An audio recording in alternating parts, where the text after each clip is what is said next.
Thank you so much for your time this morning. Again, Black History Month. What you're doing is super important. So let's talk about exactly what your organization is for those people listening right now. Explain what you are and the purpose of it. Okay. Well, Soul to Soul Sisters was founded in 2015 by two Black clergy women. Okay. It started mainly as a response to all of the violence going on around the Black community. And so it started as a program called Facing Racism, which started in congregations and communities to talk about anti-Black racism. And from there, it has turned into what it is today, which is a radically Black reproductive justice and racial justice organization. Nice. Would you like to add to that? Yeah, sure. So all of our work that we do is towards actualizing Black liberation in our personal and collective lives. And we have different programming ranging from Black Healing, Health, and Joy. We do civic engagement and policy work. We do, as Ash named, economic and racial justice programming, and also just advocating for our right to our bodies, lives, and futures. I love that. And I'm seeing some of the notes here, healing, joy, eradicating anti-Black and white supremacist culture, Black civic engagement, actualizing reparations. There's a lot there. Is there a team that works with you? I know you two are here representing, but is there a team that, that you work with or that you have? Absolutely. So we are currently a small but mighty team of 11 folks, and we, like some folks on our team, they do programming work. So we have coordinators and also managers for like the Black Healing, Health, and Joy program, Black civic engagement, economic and racial justice. And then we do like the operational and organizational wellness of the organization as well. Nice. I was really struck by how you talk about joy and that's important. Mm-hmm. I want to know how you see that, how joy is a vehicle towards liberation, and how you guys cultivate it. That's a good question. That's a great question. Living in the society that we're living in, they don't want us to experience joy, right? Yeah. And I think one of the ways that Black folks show up in that is in a radically joy place, like our laughs take up space. Mm. I'm thinking, as you asked that question, I'm visualizing the backyard cookout where the music is going, everybody's dancing, the food's being grilled up, and, how we as Black folks continue to embody joy despite the systems that we live under and the oppression that we live under.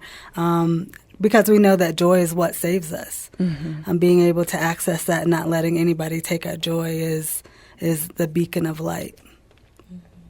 Yeah.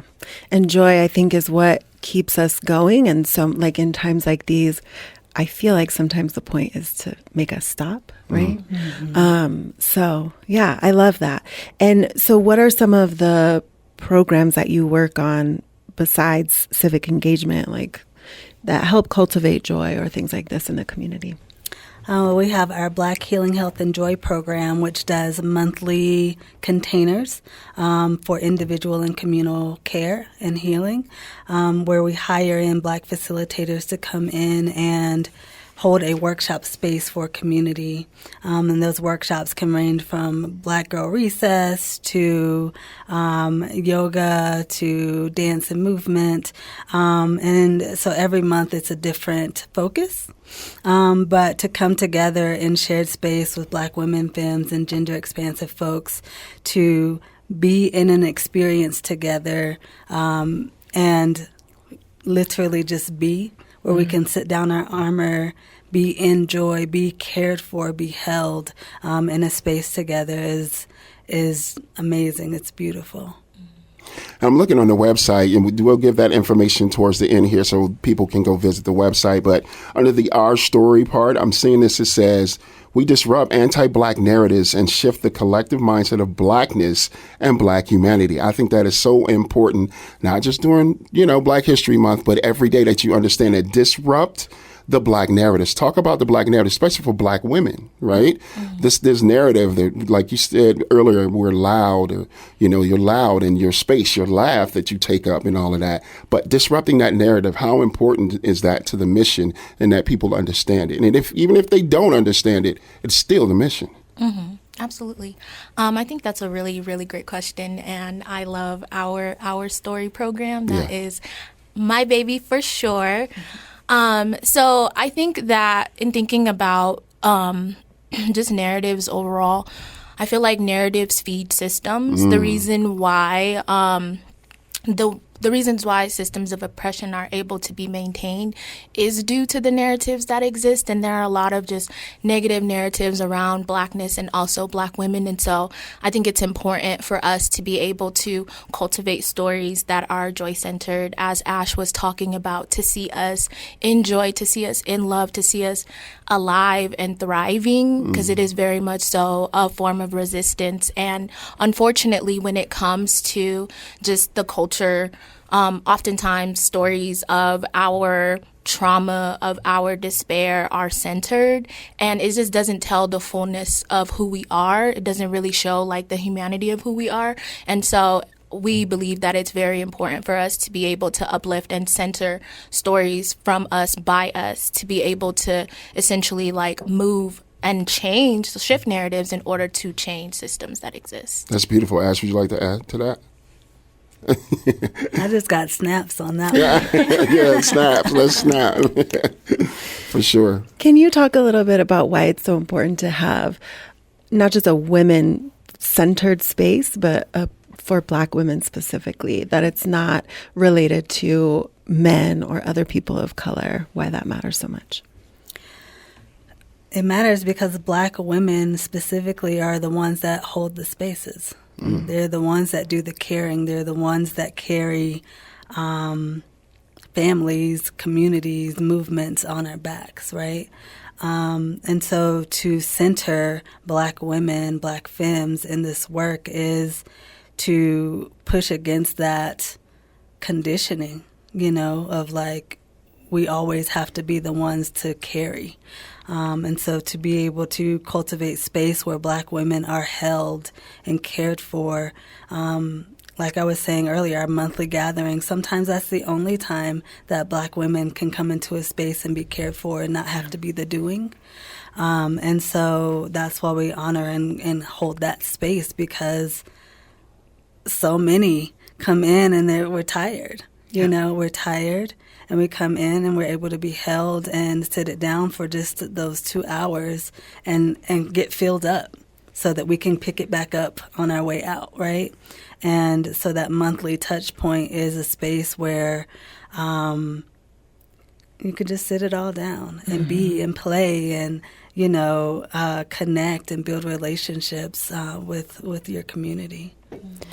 Love that. And Neon Core and Ash are here from Soul to Soul Sister, which is a Denver-based productive justice and racial justice nonprofit organization. I want to get all of that right.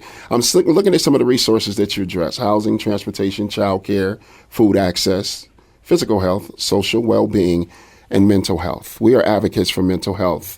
Can you talk about that, the stigma when it comes to Black people in general, and just how important it is? And do you address it yourself, and how that helps you moving forward in this mission work that you're doing? I think you should touch on that as our healing practitioner, for sure. Yeah. So when it comes to centering and focusing on mental health, like we have one of the things that we've noticed, we run a Sacred Seeds Black Birth Worker Collective, and one of the things that we've noticed is that there's nothing focused on Black maternal mental health. And when you're going through that experience, you're not only birthing a human, but you're also rebirthing yourself, right? And everything is different. Everything has changed in a short amount of time for who you are and who you are becoming. And so one of our main focuses through our Sacred Seeds Black Birth Worker Collective, and really just all the healing space that we hold, is to provide a space where people can be honest about what they're experiencing, what they're carrying, what they're holding. Seek support in that. We have mental health practitioners that we can reach out to and connect them with. We have had Black maternal mental health folks come into community space and hold space for Black birthing people and families, because you never know what's going on inside of someone. And, you know, us as Black folks have carried the stigma of, oh, you don't go talk to nobody. What happens in this house stays in this house. Right. And so on and so forth, to the point to where we're silencing ourselves and gaslighting ourselves through our experiences, because we don't want to have to talk to our family about, oh, I'm experiencing this. I'm depressed right now. Or I'm having anxiety. It's like, oh, you'll be all right. Shake it off. You know, and that goes back to, you know, slavery. And having to be tough and have that thick skin and be all right and push through and carry forward.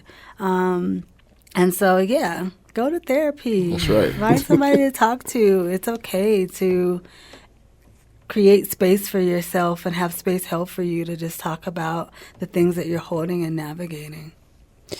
And as you're talking about that, it just makes me think about you guys specifically, because, like, you know, you're talking about holding space for the people who hold space, but how do you, like, manage your own feelings around that, your own, like, burnout or tiredness? Yes, this is a really, really good question. I think that first and foremost, what I appreciate about our organization is the fact, because we are very much so an organization that is rooted in healing and wellness, we are people first. Like, we do a really good job in terms of our culture to be able to center our wellness and be able to have spaces where we can also be able to be poured into, whether it's through just our interpersonal relationships or just like the organizational relationship as a whole. I personally am an advocate for therapy. I agree. Yes, please go to therapy. Please seek the support that you need. Yeah. And I also find just like healing by being in community spaces with other people, and then also nature. I'm a nature girly through and through. I love to climb trees. I love to go hiking. I just find that it's a very like good space for me to be able to go and like recharge, clear my mind. And then also just talking to loved ones. I'm super grateful to have an amazing support system of friends. And yeah, I'll just add to that. Organizationally, we are all about rest. When the Nat Bishop, the Nat Ministry came out, we had her come to our annual Sister Soul Search event, and she led us through a rest practice that was phenomenal. That's awesome. And that changed the way that we do our work organizationally. And so one of the things that we have implemented is a rest day monthly where we have a facilitator come in and care for the team and hold space for us. And it has been amazing to have a day where you can come in for 2 hours, have space held for you, you connect as a team, and then you just rest for the rest of the day. You know, and so it's a day that we get to sit it all down. Nice. And so not only are we able to show up better for ourselves, but we're able to show up more full in community space as well. That's beautiful. Let's give everyone, our listeners, the vitals, how they can find you, what information that they can find, so on and so forth. Give them the website, your social media, so on and so forth. Absolutely. So you can follow us on Instagram, on LinkedIn, on Facebook, at Soul, the number 2, and that's SOUL, the number 2, SOUL, Sisters with an S at the end. Or you can visit us on our website, www.soul, SOUL, the number 2, SOUL, sisters.org. And that is how you can stay up to date with all of the cool programming that we're doing, all of our upcoming events, and of course support our work. Amazing. You both are a light for us. Thank you, Lamali, and I appreciate you shining, coming here and shining your light. And we want to get this information out to all of our listeners. If you have any other questions, you can reach out to us at 303-893-DROP. But thank you for your time today. What you're doing is super important, and we honor you for real. Thank you. Thank you for having us. Thank you for coming by. Sugar Bear Lamali, Community Corner on 104.7 The Drive. Someday I'll